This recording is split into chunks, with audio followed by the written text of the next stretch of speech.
Assalamualaikum warahmatullahi wabarakatuh. Perkenalkan, saya Mulkan Habibi, Eskom IMIKOM, dosen tetap program studi Ilmu Komunikasi Fakultas Ilmu Sosial dan Ilmu Politik Universitas Muhammadiyah Jakarta. Saya telah bergabung sebagai dosen di program studi Ilmu Komunikasi sejak tahun 2018 hingga sekarang, dengan bidang keahlian utama yaitu komunikasi, khususnya bidang penyiaran atau broadcasting. Sebagai dosen, saya telah melaksanakan kewajiban Tridharma Perguruan Tinggi yang meliputi kegiatan pengajaran, penelitian, dan pengabdian kepada masyarakat. Pada kesempatan ini, saya akan memaparkan pernyataan diri dosen untuk unjuk kerja Tridharma Perguruan Tinggi dalam bidang pengajaran atau biasa disebut dengan PDD UKT PT. Salah satu mata kuliah yang saya ampuh adalah pengantar penyiaran. Mata kuliah ini merupakan mata kuliah wajib dengan beban 3 SKS dan terdiri atas 16 kali pertemuan, 14 sesi tatap muka, 1 sesi ujian tengah semester, dan 1 sesi ujian akhir semester. Mata kuliah ini memberikan pemahaman dasar mengenai dunia penyiaran sebagai bagian integral dari sistem komunikasi massa. Mahasiswa mempelajari sejarah penyiaran, konsep dan fungsi penyiaran, sistem regulasi penyiaran, serta karakteristik media penyiaran. Selain itu, mata kuliah ini juga mengajarkan tentang struktur organisasi lembaga penyiaran, proses produksi, program siaran yang terdiri dari praproduksi, produksi, pasca produksi, serta nilai-nilai etika dalam penyiaran. Melalui pembelajaran ini, mahasiswa diharapkan memiliki landasan teoritis dan wawasan awal untuk memahami praktik penyiaran yang akan diperdalam pada mata kuliah lanjutan. Metode pembelajaran saya terapkan mencakup ceramah interaktif, diskusi kelas, dan studi kasus tanya jawab. Sedangkan asesmen atau evaluasi pembelajaran dilakukan melalui kuis, UTS, tugas individu dan kelompok, kemudian ujian akhir semester.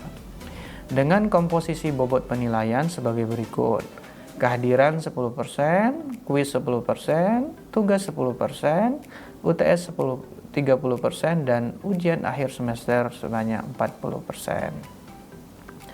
Capaian pembelajaran mata kuliah atau CPMK ini meliputi 1. Menjelaskan konsep dasar komunikasi massa dan penyiaran. 2. Mengidentifikasi jenis-jenis media penyiaran. 3. Menjelaskan sejarah dan perkembangan dunia penyiaran di Indonesia dan global. Kemudian yang kelima, memahami sistem regulasi dan etika penyiaran. Menjelaskan proses produksi program siaran, yaitu praproduksi, produksi, dan pasca produksi. Selanjutnya, saya akan menampilkan cuplikan video pengajaran yang dilakukan pada pertemuan keempat dengan topik sistem regulasi penyiaran. Pada pertemuan ini, mahasiswa diharapkan mampu menjelaskan konsep dasar dan fungsi sistem regulasi penyiaran di Indonesia, mengidentifikasi dasar hukum serta lembaga-lembaga yang terlibat dalam pengaturan penyiaran, menganalisis tantangan dan isu kontemporer dalam regulasi penyiaran, termasuk konvergensi media dan isu etika, merancang solusi strategis untuk penguatan sistem regulasi penyiaran yang adaptif terhadap perkembangan teknologi digital. Rangkaian kegiatan pembelajaran pada pertemuan keempat ini meliputi pembukaan perkuliahan oleh dosen dengan diawali dengan membaca basmalah, mereview materi sebelumnya, menjelaskan singkat RPS dan CPMK pertemuan keempat. Kemudian dosen membuka diskusi dengan pertanyaan awal untuk menggali pengetahuan dasar mahasiswa tentang regulasi, penyampaian materi utama, disertai sesi tanya jawab dan diskusi interaktif. Evaluasi pembelajaran dengan pertanyaan reflektif untuk mengukur pemahaman mahasiswa. Kemudian penutupan perkuliahan dibaca dengan membaca hamdalah. Baik, bersama ini saya akan tampilkan cuplikan video pengajaran saya pada pertemuan keempat untuk mata kuliah pengantar penyiaran dengan materi sistem regulasi penyiaran. Bismillahirrahmanirrahim. Assalamualaikum warahmatullahi wabarakatuh. Waalaikumsalam warahmatullahi wabarakatuh. Alhamdulillah, pertama-tama kita bersyukur kepada Allah Subhanahu wa taala, berselawat kepada baginda Rasulullah Muhammad sallallahu alaihi wasallam. Mari kita buka perkuliahan kita dengan bersama-sama membaca lafaz basmalah. Bismillahirrahmanirrahim. Silakan kepada Saudara Razan untuk mengawali dengan membaca surat Al-Ma'un. Sebelum kita memulai perkuliahan, alangkah baiknya kita membaca surat pendek terlebih dahulu. Kita mulai dengan membaca surat Al-Ma'un. Bismillahirrahmanirrahim.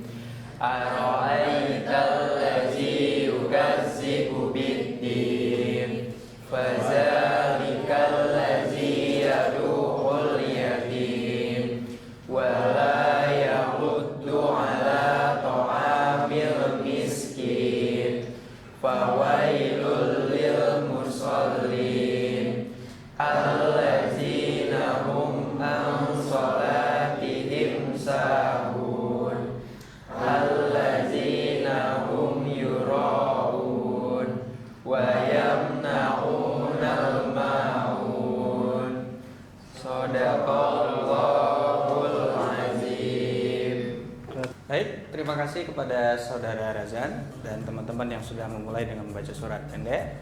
Baik, kita pada pertemuan hari ini, pertemuan keempat di mata kuliah pengantar penyiaran, kita akan berbicara tentang sistem regulasi penyiaran. Sebelumnya kita sudah membahas tentang beberapa materi ya, ada sejarah penyiaran, program siaran dan lain-lain. Nah, hari ini kita akan coba membahas tentang sistem regulasi penyiaran. Sebelum saya masuk kepada CPMK, kira-kira ada yang mau membantu saya untuk menjelaskan apa itu regulasi? Ya. Pak, saya Alif Gama izin menjawab untuk pertanyaan Bapak tentang regulasi ya. Untuk regulasi itu sendiri, sepengetahuan saya itu membahas tentang aturan ya Pak. Nah, kalau aturan regulasi tentang penyiaran berarti aturan-aturan yang membahas tentang di mana penyiaran itu sedang berlangsung. Mungkin nanti ada penyiaran, aturan-aturan penyiaran ada, mungkin ada P3SPS, mungkin ada juga Undang-Undang Nomor 32 Tahun 2002, mungkin seperti itu Pak. Baik, terima kasih Saudara Gama, luar biasa. Jadi sistem regulasi itu regulasi yang disampaikan oleh Gama itu betul ya, tepat sekali. Artinya regulasi itu adalah tata aturan, ketentuan yang berlaku yang mengatur tentang sistem penyiaran. Nah, dalam dunia penyiaran ada dua sistem regulasi yang kita kenal ya. Yang pertama adalah Undang-Undang Penyiaran Nomor 32 Tahun 2002 dan tadi satu lagi P3SPS, Pedoman Perilaku Penyiaran ya. Jadi dua itu yang menjadi wajib kita pahami ketika kita bicara tentang penyiaran. Karena penyiaran berbeda dengan media yang lain ya. Kalau kita bicara tentang media sosial, media atau kita sebut sebagai news media itu berbeda. Jadi kalau penyiar memang dia khusus mengatur tentang dua hal ini ya. Nah, berikutnya teman-teman dalam materi ini harapannya atau capaian pembelajarannya adalah teman-teman bisa memahami pertama tentang konsep dasar dan fungsi sistem regulasi penyiaran di Indonesia. Jadi teman-teman bisa menjelaskan ya, atau bisa memahami tentang konsep dasar dan fungsi sistem regulasi penyiaran di Indonesia. Nah, yang kedua, nanti setelah kita mengikuti materi ini, teman-teman mampu mengidentifikasi dasar hukum serta lembaga yang terlibat dalam pengaturan penyiaran di Indonesia. Yang ketiga, mahasiswa mampu menganalisis tantangan dan isu kontemporer dalam sistem regulasi penyiaran. Seperti yang kita ketahui bahwa penyiaran sekarang berkembang ya. Media yang namanya perkembangan media itu terus berkembang. Jadi tidak hanya media penyiaran tapi sekarang sampai kepada yang kita sebut sebagai konvergensi. Adanya media internet dan lain-lain. Itu juga menjadi bagian dari sistem regulasi yang mestinya harus diatur. Yang keempat, mahasiswa mampu merancang solusi strategis untuk penguatan sistem regulasi. Nah, saya langsung tadi ya. Jadi apa yang disampaikan oleh teman kita tadi, apa yang disebut dengan regulasi? Regulasi itu adalah seperangkat aturan hukum, kebijakan, dan lembaga yang mengatur tentang pelaksanaan kegiatan penyiaran, baik radio maupun televisi. Ingat, media penyiaran hanya ada dua, ya, radio dan televisi. Internet tidak disebut sebagai media penyiaran. Sehingga Kenapa YouTube tidak diatur gitu ya? Kenapa orang main Facebook tidak diatur? Karena memang tidak ada nomenklatur yang mengatur tentang itu di dunia penyiaran. Jadi orang boleh podcast dengan banyak gaya gitu ya. Orang bisa podcast mungkin buka baju ya kan? Sambil minum minuman yang pahit gitu ya, minum jamu gitu ya dan lain. Tapi kalau di dunia penyiaran semuanya diatur, pakaiannya ya kan? Target audiensnya itu semua diatur. Itu bedanya antara dunia penyiaran dan dunia media sosial. Nah, kenapa perlu ada regulasi? Karena untuk memastikan penyiaran itu berjalan adil, seimbang, mencerdaskan dan sesuai dengan kepentingan publik. Tuh. Kenapa kepentingan publik? Karena yang namanya penyiaran dia menggunakan fasilitas publik. Apa itu? Frekuensi. Jadi frekuensi itu adalah milik publik, ya. Jadi ketika televisi diberi izin untuk menggunakan frekuensi, artinya yang memberikan izin itu siapa? Kita, ya. Kita sebagai masyarakat. Itu frekuensi itu punya kita. Hanya kita kasih wewenang atau kita hanya memberikan izin kepada mereka untuk menjadikan itu bagian penting karena kita butuh informasi. Oleh karena itu maka mereka harus mementingkan kepentingan publik ketimbang kepentingan mereka secara kelompok atau individu gitu ya. Jadi frekuensi tidak dijual. Frekuensi itu adalah sifatnya hanya izin untuk penggunaan ya. Jadi izin penggunaan. Sehingga karena itulah maka perlu diatur gitu. Ya, maka ada sistem regulasi penyiaran itu. Makanya diaturlah bagaimana mekanisme izin gitu ya. Diaturlah bagaimana proses program siaran itu harus disusun dengan baik sehingga kepentingan publik itu tidak boleh ditinggalkan. Ini tadi yang disebut oleh teman kita juga ada Undang-Undang Penyiaran Nomor 32 Tahun 2002. Sudah berapa tahun itu ya? Sudah cukup lama gitu. Jadi kalau kita lihat memang Undang-Undang Penyiaran kita itu cukup tertinggal karena tahun 2002. Sekarang sudah tahun 2025 gitu ya. Jadi perkembangan media itu kan pesat ya. Jadi makanya ada pro kontra gitu ya. Enak banget menjadi YouTuber gitu. Nggak perlu izin, nggak perlu banyak SDM, tapi bisa menghasilkan cuan lebih dari mereka yang bergerak di bidang penyiaran. Sedangkan media penyiaran semua diatur kan? Ya kan? Tadi programnya diatur gitu. SDM-nya harus punya standarisasi. Ketika membuat program harus sesuai klasifikasinya. Oh ini untuk anak-anak, ini untuk orang dewasa, ini untuk ibu-ibu dan lain-lain. Nggak boleh dicampur aduk. Tapi kalau YouTube nggak bisa kan? Jadi siapapun yang punya akses silakan. Gitu. Jadi ini karena salah satunya adalah terkait dengan undang-undang kita yang sudah lama, yang mestinya sudah harus ada proses revisi undang-undang ya. Nah, ini terus berproses.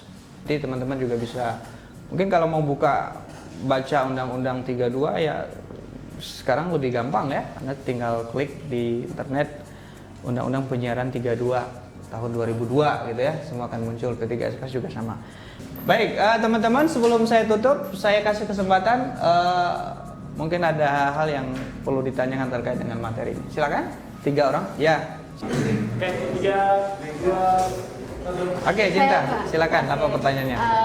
Saya ingin bertanya, Pak. Ya. Tadi kan Bapak ngejelasin tentang undang-undang nih. Nah, kok undang-undang tersebut tuh direvisi lama banget, Pak? Mungkin Bapak bisa bantu jelasin ke saya. Oke, pertanyaan Cinta luar biasa ya. Kenapa sih undang-undang penyiaran yang dari tahun 2002 sampai sekarang belum direvisi? Ya, ini pertanyaan. Sebenarnya pertanyaan ini juga ditanyakan oleh banyak orang ya, terkait ya termasuk mereka yang konsen terkait dengan dunia penyiaran gitu ya. Nah, kalau kita cek proses revisi undang-undang itu ada di mana? Draftnya sudah ada ya.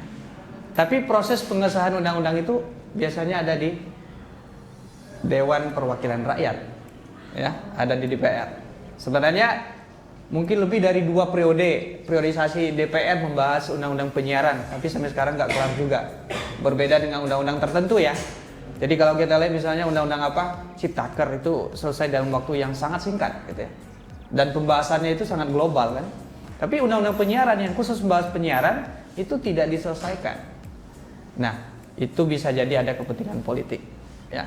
Jadi kalau kalau kita mau menganalisis lebih dalam gitu ya, kalau kita mau analisa secara lebih dalam, anggota DPR dipilih oleh siapa?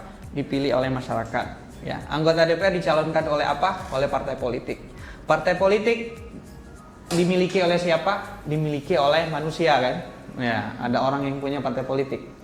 Nah kadang-kadang penguasa partai politik ternyata juga penguasa industri penyiaran gitu.